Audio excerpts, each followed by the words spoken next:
Welcome to Visionary Voices, the College President's Playbook, a podcast that serves as your backstage pass to an uplifting and positive view into the collaborative playbook of higher education presidents and their senior leaders. I'm your host, Dr. Bryan Gross. Join me weekly for discussions with some of the best minds in higher education leadership. From presidents to provosts, enrollment managers to CFOs, CIOs to chief diversity officers, this show is your ticket to the most future-forward strategies that are impacting real results on college campuses today. Each week, I will be posting highlights and insights from our show, so let's connect. Visionary Voices is part of the Enrollify Network, a robust collection of podcasts designed to help higher education professionals like you grow.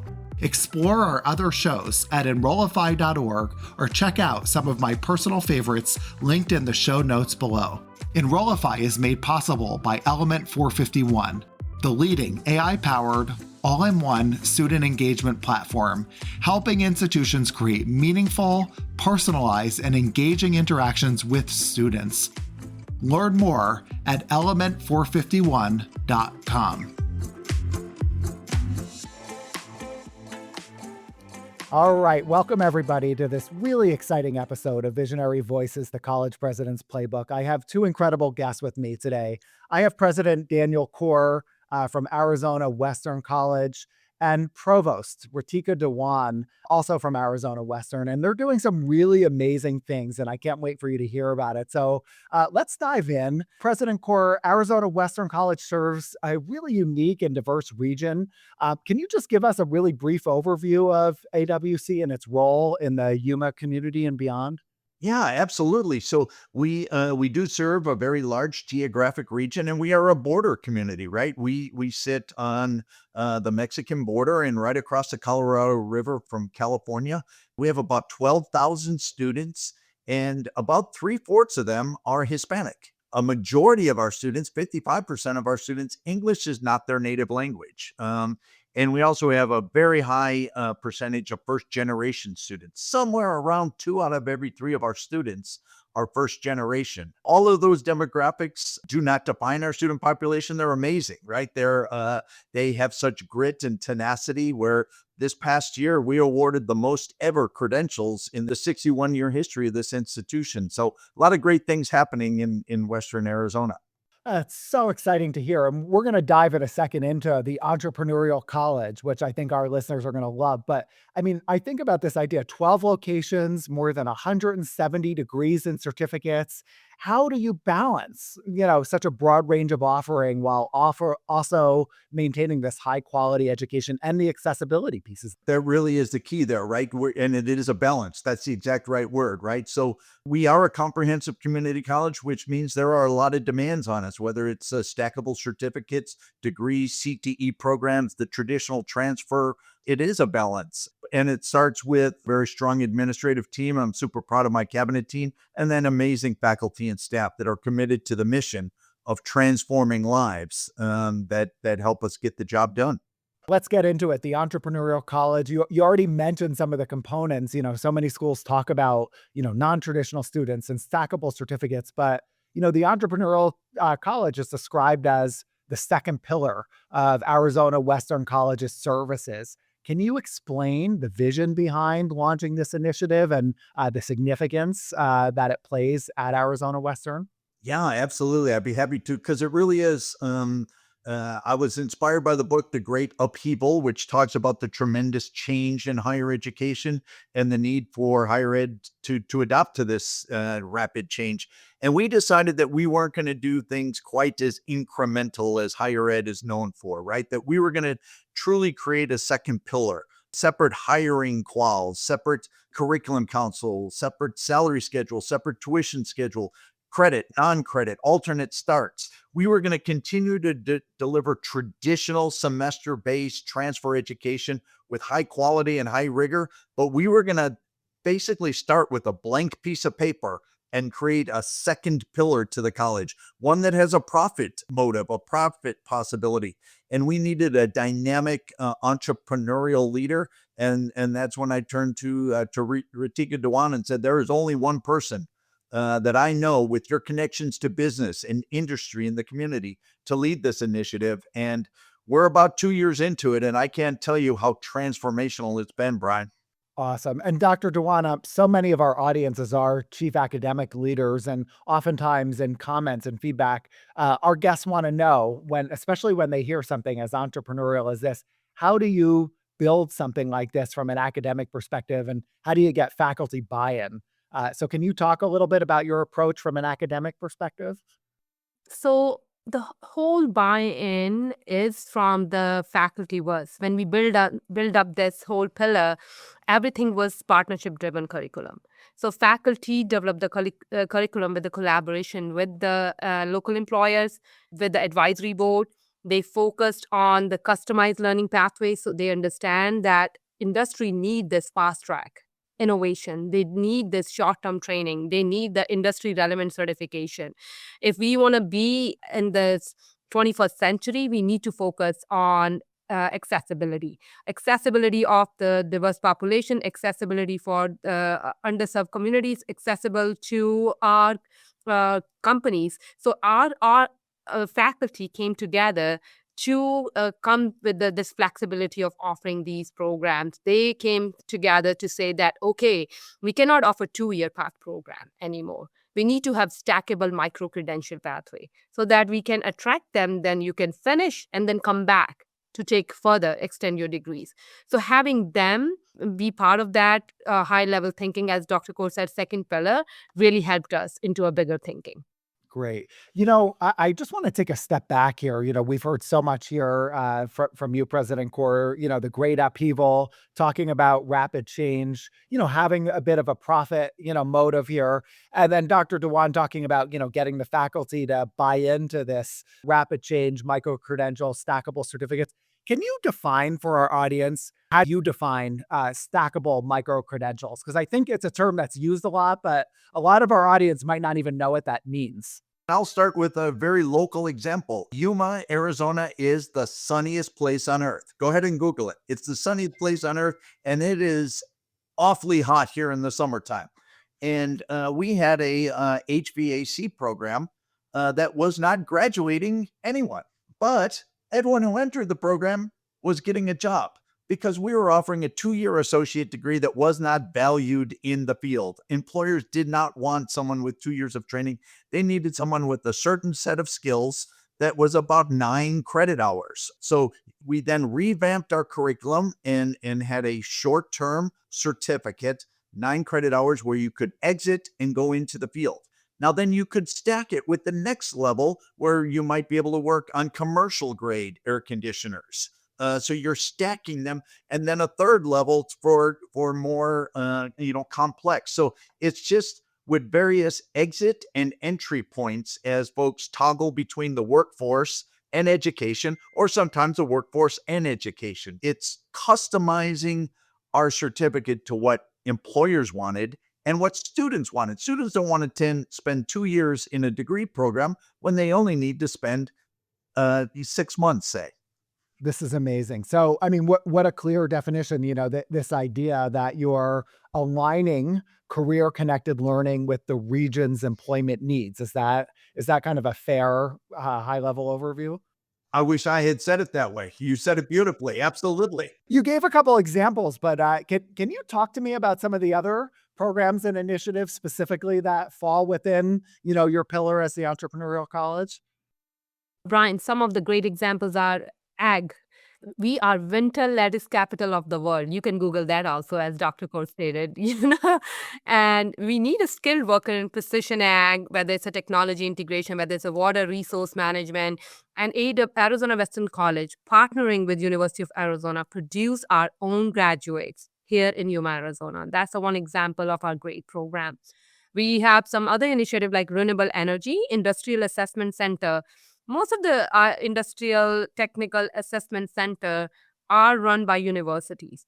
We are the first in the state of Arizona, which is located in Yuma, Arizona, where we are looking into energy audits for our small, medium-sized manufacturing companies. We are looking into sustainability. We are looking into teaching our future generation about these trainings so that they can work those fields. Looking at a healthcare, as Dr. Corr stated, that partnership is big for us.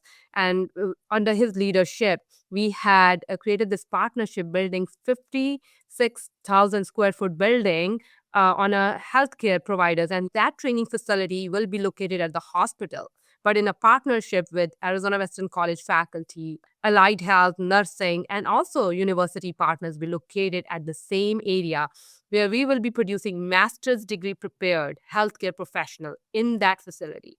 So where we are at community college, will be producing even masters prepared, because we have that collaboration here with the three state university also located on the same campus.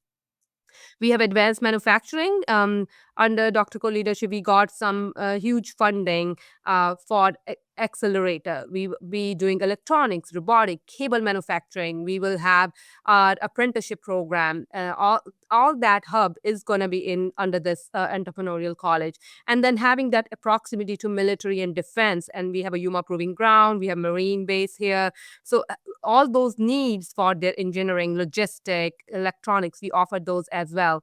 And under this, as you stated, the entrepreneurial program, we have incubator programs. We have a small business development center, where if the students, we empower them to create and sustain their own business and be part of that. I love the food incubator program, this 4-week boot camp style, course that educates aspiring, entrepreneurs on starting and running successful food businesses. So I'm thinking, we started off talking about AI, you're talking about logistics, manufacturing, green jobs, and then here you are, like on the ground, this food incubator program. Exciting, really exciting. And really, Bryan, at its core is just moving away from the thought that semester starts in August and January and lasts 16 weeks. And we still do that, right? And we still do that with great fidelity and rigor, and transfer literally thousands of students to our 3 university partners. But it's all the other things, right? It's the credit, the non-credit, the alternate stops, the competency-based instruction as opposed to time-based instruction. What I'm really proud of is Arizona Western College's faculty and staff have not said, we're going to do this or that. We're going to do this and that. And we have the bandwidth and the passion and the talent to do this and that. Yeah, so you still have students that are coming for a traditional 4-year bachelor's degree, and that works seamlessly with students who are in the entrepreneurial college, maybe doing a short course or certificate. Absolutely. Too often we view it as we have to do it one way or the other. Then that leaves some students out, some lifestyles out, some learning styles out, right? So we want to do this and that and that and that to best serve our students and the community in which we serve. I was struck you had mentioned partnerships with other institutions. I know you partner with Northern Arizona University, University of Arizona, and Arizona State to provide these seamless transfer pathways. I think that's a topic that lots of enrollment officers and marketing officers and academic officers would like to gain some skill in. So can you talk to me about how you successfully kind of form those relationships, and how do they enhance your mission and impact for students? Our BHAG, our big, hairy, audacious goal, is to double baccalaureate attainment by 2035. And what's so audacious about that is we do not offer baccalaureate degrees. Arizona state law allows us to, but we have chosen not to. And why is that? Because we have all 3 state universities, Arizona State University, University of Arizona, and Northern Arizona University, on campus offering face-to-face baccalaureate and master's degree instruction. So that only works because we have the sole purview over 100 and 200 level courses, and the universities have sole purview over the 300, 400, and master's level courses. But they're right here on campus. So someone walks onto our campus as a freshman and can walk off our campus with a master's degree from one of our university partners. And this serves all those students who don't want to or can't leave Yuma to pursue a baccalaureate.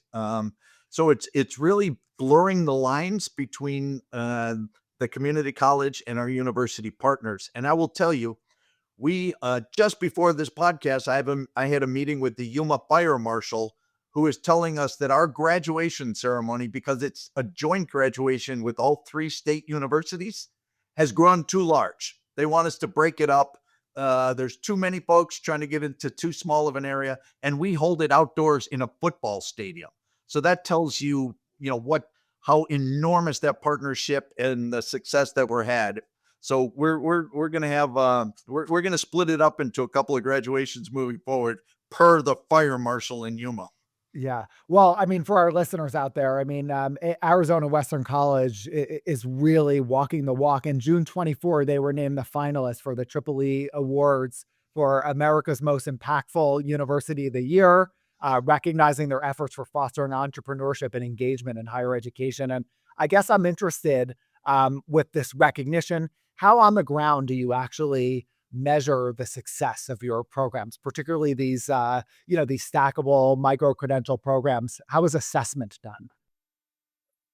So, clear definition when we look at the traditional pathway, we know that we look at emphasize on degree completion, seamless transfer to the four-year institution. At entrepreneurial college, we focuses on rapid skill acquisition, workforce readiness, and then looking into the job placement. We are looking at how the industry partnership is happening, how the apprenticeship is happening, and then how these students are getting hired and at what pace. We are looking at, when you say the success, also collaborative relationship with our local employers. Same thing, because this is a real world experience through internship, whether it's through work-based experience learning, so that they have in-date job opening and they are getting hired by that. Under this, success is the student-centered approach. We are looking at what students are seeking. How can we guide them? And then further then prioritize workforce entry first, student term training options, short-term training options, so that students are able to balance work-life balance. Same thing, the student life and also the home at their home life, so they are able to balance. So at the college, our institution, when we looking at the success of this entrepreneurial college, there the resource allocation done by the president in both pillars is also a key. He's fostering that innovation and agility in the entrepreneurial college, that we have that innovation, that whether it's the AI curriculum, as you stated, or any other new curriculum, we are the first one. He can give you an example of fiber optics.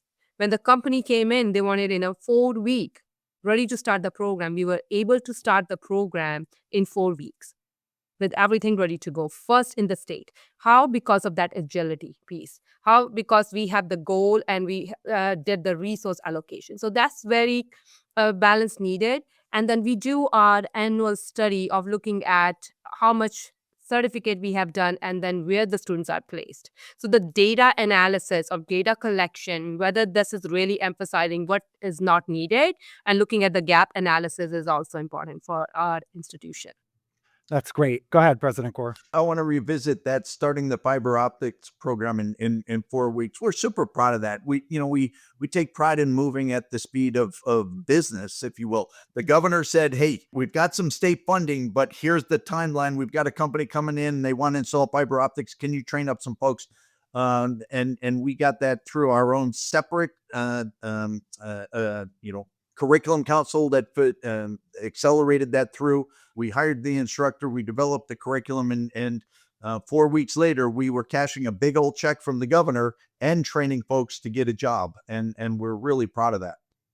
This is amazing. So what's next for the entrepreneurial college? Or do you have plans to expand offerings, forge new partnerships? Are things kind of good where they are for right now based on the volume? Or are you going to just keep moving and shaking here?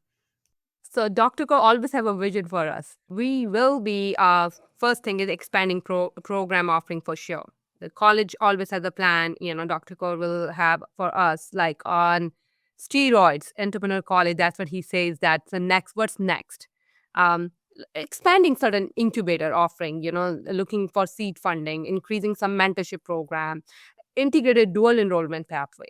which is really important for our president. So how can we integrate workforce program into dual enrollment opportunity as well, but also looking at a regional and national level collaboration as well for entrepreneurial college? How can we create a broader network of workforce development initiative? How can we share our resources and best practices and bringing back also here and looking at leveraging technology, whether it's AI driven, whether it's a VR, how can we incorporate to student engagement accessibility? So there's more to come. It's just a beginning. That's what I say. And then he will tell you what he has for us to. So he gives us the green light and we just drive that bus. Yeah, Brian, there are just so many needs in this community. There's so much more to be done. We're really proud of the success we've had to date, but there's a lot more work to be done. So we're committed. If when you stand still, there's someone catching up to you, and we don't want that to happen. Well, your energy and enthusiasm is amazing. The synergy between the two of you, I could feel it, through the screen here. There's probably a president or two from other community colleges around the country that are probably thinking, I wish we can kind of accomplish, half of what Arizona Western has. What advice would you give to any listeners out there who are thinking about jumping in the mix with you here?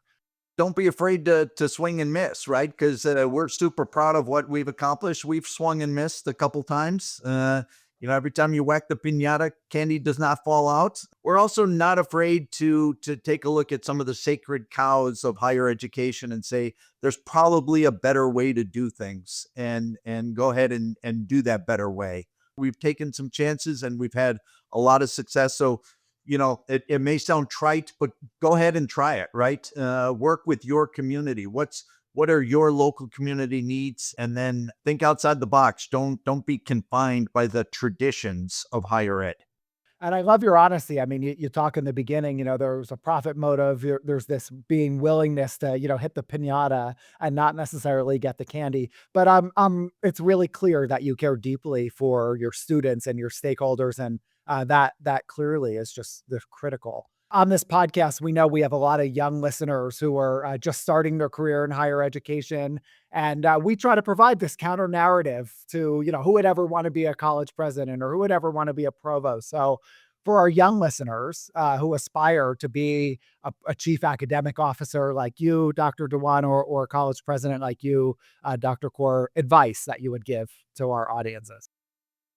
Oh boy, go ahead and pursue it. It is a wonderful career. And that's part of the joy of higher education. You are surrounded by smart, ambitious, and passionate students, and then amazingly smart faculty, right? So every day I get to come to work and talk to chemists and musicians and historians and philosophers and electricians who are at the top of their field. That makes me better. And then just keep the end in mind. Every May, I will shake, hundreds and hundreds and hundreds of hands as I hand them a diploma whose life has been transformed.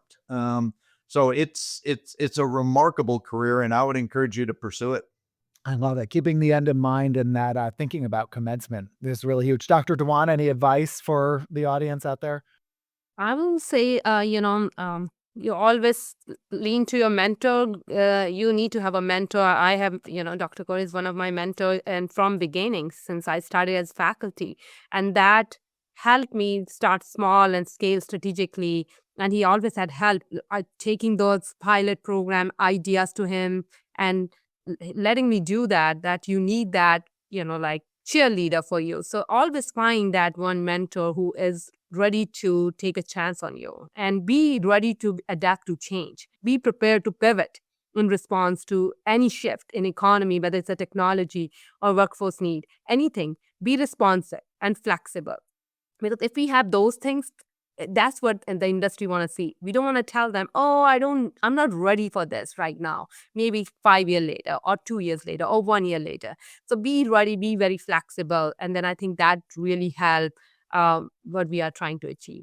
Yeah, that makes sense. I love that piece about mentorship, and makes me think about you, Dr. Corr. If you're not moving, people are catching up behind That's you. right. So I could relate to that in a big way. So we have this playlist on Spotify, Visionary Voices, the College President's Playbook, and we ask our guests if they would like to add a song to our playlist that best exemplifies either the spirit of your college or what it means to be a senior leader on your campus. So I'd love to close the show and ask if you'd like to add a song to our playlist.